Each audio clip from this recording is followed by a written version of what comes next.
Good morning friends, सुप्रभात। एक बार फिर से आप सभी का हार्दिक अभिनंदन और हार्दिक स्वागत है। दोस्तों 8 मार्च टुडेज करंट अफेयर्स 2023 का ये सेक्शन है और आगे आने वाले जितने भी वनडे एग्जाम हैं, जितने भी परीक्षाएं हैं, उनके लिए बेहद ही महत्वपूर्ण होने जा रहा है। अगर आप चैनल पर पहली बार आए हैं, चैनल को सब्सक्राइब करके बेल आइकन को प्रेस कर दीजिएगा, क्योंकि ऐसे ही हेल्पफुल कंटेंट मैं आपको प्रोवाइड करता रहता हूँ। आइए शुभारंभ करते हैं आज की इस क्लास का।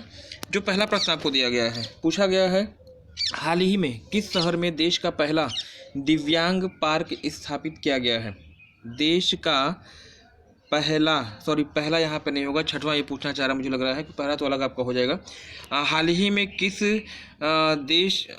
शहर में देश का पहला के स्थान पे यहाँ पे छठवां होगा, देश का छठवां दिव्यांग पार्क स्थापित किया गया है हाल ही में। ऑप्शन ए आपका दिया है जबलपुर, बी दिया है आपका नई दिल्ली, तीसरा आपका दिया है लखनऊ और चौथा आपका दिया है गोरखपुर। तो देश का छठवां दिव्यांग पार्क या विकलांग पार्क अगर आपसे पूछा जाता है तो यह स्थापित किया गया हाल ही के दिन में उत्तर प्रदेश की राजधानी लखनऊ में। यूपी स्पेशल जहां भी आपका आएगा, ये ध्यान रखिएगा, परीक्षा की दृष्टि से ये बहुत ही इंपॉर्टेंट क्वेश्चन होगा। यूपी करंट अफेयर्स के रेफरेंस में देश का छठवां दिव्यांग पार्क की स्थापना पूछी जाती है। हाल ही में 2022 में इसकी स्थापना की गई थी उत्तर प्रदेश के राजधानी लखनऊ में, है ना। ये छठवें की बात हो गई। अगर आपसे पूछा जाए देश का पहला दिव्यांग पार्क कहाँ पे स्थापित किया गया है, तो ये पार्क आपका जो है वो आपका होशंगाबाद में है। और होशंगाबाद आपका कहाँ पड़ता है? नर्मदा के तट पर मध्य प्रदेश में इसकी जो है लोकेशन है ना। चलिए इसके बाद जो अगला प्रश्न देखिए, यहाँ पे कुछ फैक्ट्स आपको दिए गए, इनको देख लीजिएगा। देश का पहला दिव्यांग पार्क होशंगाबाद में स्थापित किया गया। हैप्पीनेस पार्क पूछा जाए कहाँ पे है, तो वह भी लखनऊ में है। और अगर आपसे पूछा जाए विश्व दिव्यांग दिवस या विश्व विकलांग दिवस आपका कब मनाया जाता है, किस तिथि को मनाया जाता है, तो उत्तर यहाँ पे आपका 3 दिसंबर होने जा रहा है। जितने भी फैक्ट्स मैंने यहाँ पे ग्रीन कलर में लिखे हैं ना, जैसे ये वाला पोर्शन जो आपका है ना, जितना भी पोर्शन आपका है इसको आप जरूर ध्यान रखिएगा। प्रश्नों के साथ साथ इनको भी नोट कर लीजिए, क्योंकि यहाँ से भी प्रश्न बनने की आपकी पूरी संभावनाएं होंगी। चलिए नेक्स्ट अगला प्रश्न आपसे यहाँ पे पूछा गया है, लोकायुक्त विधेयक है ना, लोकायुक्त विधेयक पास करने वाला देश का पहला राज्य कौन सा है? देखिए यहाँ पे उत्तर आपका दिया गया है।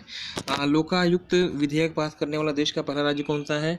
उत्तर प्रदेश है, मध्य प्रदेश है, सी आपका महाराष्ट्र है और डी आपका यहाँ पे आंध्र प्रदेश है। तो याद रखिएगा, लोकायुक्त विधेयक पारित करने वाला देश का पहला राज्य कौन सा है? ऑप्शन सी यहाँ पे सही होने जा रहा है, महाराष्ट्र, है ना। चलिए नेक्स्ट अगला प्रश्न आपका यहाँ पे पूछा गया है। देखिए दिया गया है, निम्नलिखित में से किसे इंटीग्रल योग का जनक माना जाता है? इंपॉर्टेंट क्वेश्चन होगा और करंट की दृष्टि से भी महत्वपूर्ण है। पतंजलि दिया है, बाबा रामदेव हैं, कपिल मुनि हैं और महर्षि अरविंद हैं। किसे आप इंटीग्रल योग के जनक माना गया है, ये आपसे पूछा गया है। तो इसका जो सही उत्तर होने जा रहा है महर्षि अरविंद, है ना।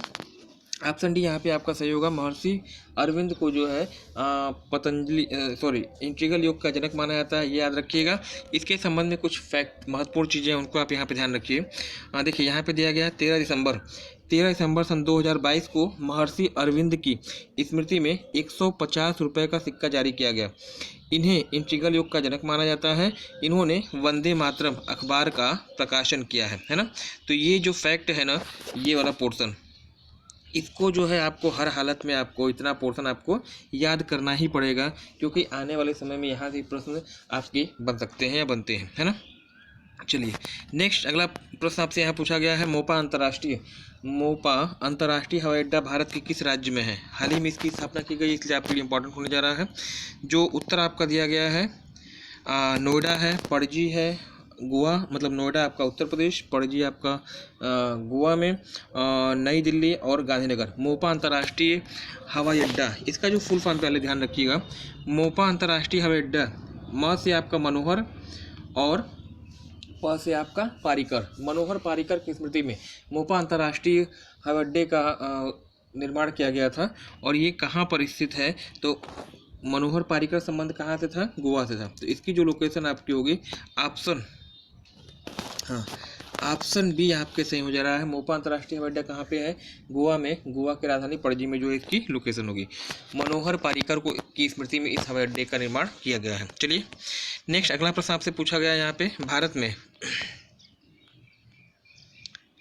भारत की प्रथम भारत की प्रथम कचरे से हाइड्रोजन बनाने की परियोजना किस स्थान पर स्थापित की जा रही है? एक इम्पॉर्टेंट फैक्ट होगा, भारत की पहली, मोस्ट इम्पॉर्टेंट फैक्ट है, याद रखिएगा इसको, आप भूलना आपको नहीं है ना। भारत की पहली कचरे से हाइड्रोजन बनाने की परियोजना किस स्थान पर स्थापित की गई है? नई दिल्ली दिया है, पुणे दिया है, आगरा दिया है, और या फिर इसका जो सही उत्तर आपका हो जाएगा वह महाराष्ट्र में पुणे में जो है इसकी स्थापना की गई है। कचरे से हाइड्रोजन बनाने का संयंत्र स्थापित किया गया है ना। चलिए नेक्स्ट अगला प्रश्न आपका पूछा गया है, नगरनार स्टील प्लांट किस राज्य में स्थित है? लेटेस्ट प्लांट है, परीक्षा की दृष्टि से इंपॉर्टेंट होगा, करंट की दृष्टि से इंपॉर्टेंट होगा। नगरनार स्टील प्लांट की लोकेशन पूछेगी किस राज्य में है? झारखंड, उड़ीसा, छत्तीसगढ़ या फिर पश्चिम बंगाल। तो नगरनार स्टील प्लांट आपका कहाँ पड़ता है? तो उत्तर आपका जो सही उत्तर जाएगा ऑप्शन सी, है ना। ऑप्शन सी जो है आपका यहाँ पे उत्तर होने जा रहा है, ठीक है ना। चलिए इसके बाद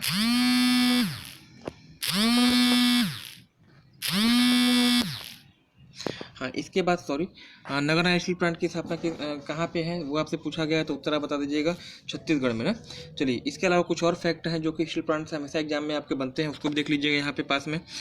देखिए यहाँ पे देश के अन्य महत्वपूर्ण स्टील प्लांट मैंने यहाँ पे आपको नोट किए हैं, बताए हैं। हर एग्जाम में इन स्टील प्लांट, इन इस्पात संयंत्रों से जो है प्रश्न आपके बनते ही बनते हैं। देखिए 4 स्टील प्लांट मैंने आपको बताए हैं। एक आपका है भिलाई स्टील प्लांट है, छत्तीसगढ़ में है। बोकारो स्टील प्लांट ये आपका झारखंड में है। दुर्गापुर स्टील प्लांट पश्चिम बंगाल में है। और राउरकेला स्टील प्लांट जो है वह आपका उड़ीसा में है। चारों की लोकेशन आपसे पूछेगा, भिलाई हो, चाहे बोकारो हो, चाहे दुर्गापुर हो, चाहे आपका राउरकेला हो, इनकी लोकेशन पूछी जाती है। और सबसे महत्वपूर्ण चीज़, यह स्टील प्लांट किस देश के सहयोग से स्थापित किए गए हैं? सहयोगी देश का नाम भी आपसे पूछा जाता है। भिलाई की बात करिएगा तो भिलाई स्टील प्लांट आपका सोवियत संघ की मदद से। बोकारो स्टील प्लांट यह भी सोवियत संघ की मदद से स्थापित हुआ है। दुर्गापुर स्टील प्लांट जो आपका है ग्रेट ब्रिटेन के सहयोग से। और राउरकेला की अगर बात कर लीजिएगा यह आपका जर्मनी के सहयोग से स्थापित किया गया है। चलिए अगला प्रश्न जो आपसे यहाँ पूछा गया है, निम्नलिखित में से किसे हाल ही में भारतीय ओलंपिक संघ का पहली महिला अध्यक्ष निर्वाचित किया गया है? इंपॉर्टेंट क्वेश्चन होगा आपके लिए, है ना। निम्न में से किसे हाल ही में भारतीय ओलंपिक संघ की पहली महिला अध्यक्ष निर्वाचित किया गया है? IOC इंडियन ओलंपिक, है ना, संघ की पहली महिला अध्यक्ष ऑप्शन में दिया है हिमा दास, PT ऊषा, कर्णम मल्लेश्वरी या फिर निखत जरीन, है ना। तो इसका जो सही उत्तर हो जाएगा पयोली एक्सप्रेस के नाम से इनको जाना जाता है, केरल संबंधित है, केरल एक्सप्रेस के नाम से भी इनको जाना जाता है। PT ऊषा, है ना, PT ऊषा IOC की पहली महिला अध्यक्ष होंगी, इनको हाल ही में निर्वाचित किया गया है।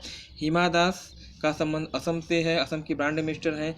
निखत जरीन आपकी जो है यह भी एक महत्वपूर्ण खिलाड़ी होंगी भारत के लिए। तो फिलहाल प्रश्न का जो उत्तर आपका होगा, ओलंपिक संघ की पहली महिला अध्यक्ष कौन है? तो उत्तर आपका PT ऊषा आपका है ना। चलिए इसके बाद अगला प्रश्न जो आपसे पूछा गया, अंतर्राष्ट्रीय गीता महोत्सव का आयोजन किस स्थान पर किया गया है? इंपॉर्टेंट क्वेश्चन होगा आप लोग के लिए। अंतर्राष्ट्रीय गीता महोत्सव का आयोजन निम्नलिखित में से किस स्थान पर किया गया है? वाराणसी दिया है, नई दिल्ली दिया है, कवलूर दिया है और कुरुक्षेत्र दिया है। तो इसका जो सही उत्तर आपका हो जाएगा ऑप्शन डी, अंतर्राष्ट्रीय गीता महोत्सव का आयोजन जो हरियाणा में कुरुक्षेत्र में इसका हाल ही में किया गया था, लास्ट ईयर, है ना। अगला प्रश्न जो आपके है सैन्य अभ्यास, सैन्य अभ्यास धर्म गार्जियन का संबंध जो है वह किस देश से है, यह आपसे पूछा गया है। ऐसे इक्का दुक्का कंफर्म है, श्योर है, पूछे जाते हैं, ऐसे क्वेश्चन आपके बनते रहते हैं। सैन्य अभ्यासों से प्रश्न आपका हमेशा पूछा आता है। भारत बांग्लादेश है, भारत नेपाल है, भारत जापान है या फिर भारत और चीन है। तो मैं आपको बता दूं जो प्रश्न का जो उत्तर है धर्म गार्जियन की बात कर रहा है। धर्म गार्जियन सैन्य अभ्यास किन दो देशों के बीच में है? उत्तर बताइएगा भारत और जापान के बीच में, है ना। शेष की बात कर ली जाए, भारत बांग्लादेश के बीच में संप्रीति सैन्य अभ्यास, भारत नेपाल के बीच में सूर्य किरण सैन्य अभ्यास और भारत और चीन के बीच में हैंड इन हैंड सैन्य अभ्यास। तो ये चारों का हमने सैन्य अभ्यास मैंने आपको बता दिया है। इस जो प्रश्न का उत्तर आपका है धर्म गार्जियन किन दो देशों के बीच में है, उत्तर आपका हो जाएगा धर्म गार्जियन। चलिए भारत नेपाल।